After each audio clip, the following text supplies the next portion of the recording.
happy to be here. This is also an anniversary because usually they don't let me on stage without someone to mind me. That's the whole reason. Thank you for people here for the second, third time. You may notice I've escaped my minder. And the person interviewing me used to be a high-ranking official of the U.S. government, and he doesn't tell you that, and he's ready to reprimand me to some unknown place if I go offline. But any case, it is momentous occasion for Palantir, and I would say for our journey, and that journey began not very far from here. I don't mean the time Peter and me in the dorm fighting with each other, although that's where it began at Stanford.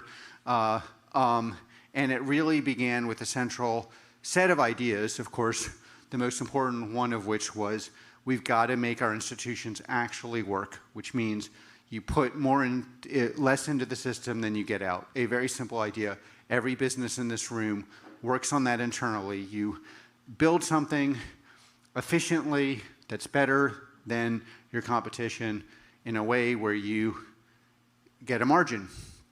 And that idea was in Silicon Valley. One was the building block of how Silicon Valley was built.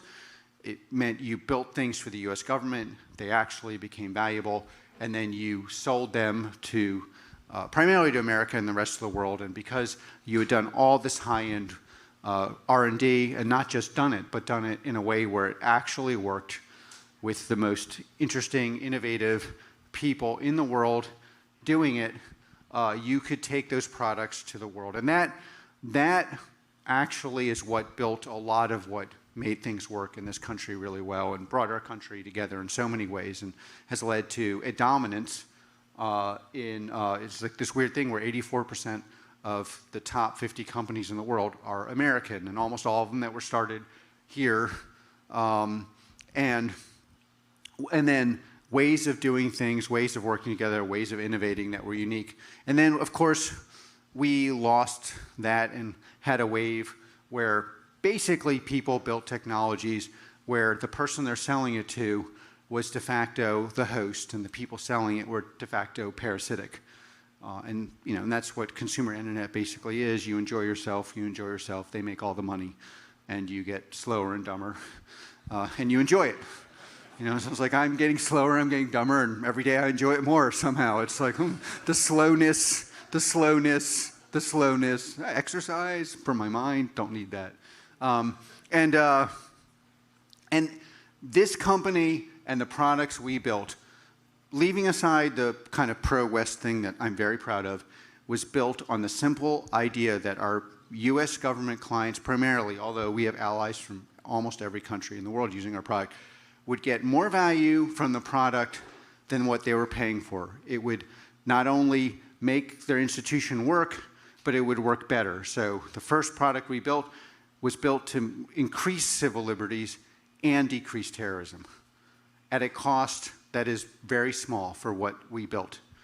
Now, if you fast forward to now, when we launched this product Foundry, and then we built some things in the US government and commercially, the ontology, which is now becoming famous, other parts of our product. The whole reason these products were built years before anyone thought of large language models was that we built a culture around, well, what ought to an enterprise want? If you took the enterprise and reduced it to what it ought to want to do with its software, what it ought to want to do with its production, what it ought to want to do on the battlefield, meaning, as was mentioned, the battlefield doesn't even work unless it's software imagined and generated. And then in the commercial context, how would you deal with a very harsh competitive environment where you have varying quality of assets, supply chains being disrupted, you have to make people work in manufacturing as if they're from a different country in this country. You have to reduce your margin, you have to reimagine your supply chains. And what would the attributes of a software platform look like? And that's how we came up with Foundry and the ontology and all these things. It almost looks like magic that they now exist. You have this incredible revolution. And then the revolution is really confusing. it's confusing because some large language models create value. Large language models do certain things well, they don't do other things well. You have PowerPoint production, which is a blight on our society. And I was like, get rid of the PowerPoint. That, you know, like, we at Palantir do things mostly for good reasons, but I, not anyone else at Palantir, also do things to humiliate people selling PowerPoints. No one at Palantir would do this, but I do it, and I love it. The whole reason for the boot camp is to, one, show you something in action, something that is yours and that you own, that creates enormous value for you, more value for you than what you're paying us, and shows you how you can reimagine your enterprise. By the way, it's an enormous advantage in this country because people are maximally willing to change, learn, be meritocratic compared to any other country in the world. And so it gives a disadvantage to America. It is a disadvantage to the rest of the world. It's a massive advantage to America. Industrial base in America can be reimagined.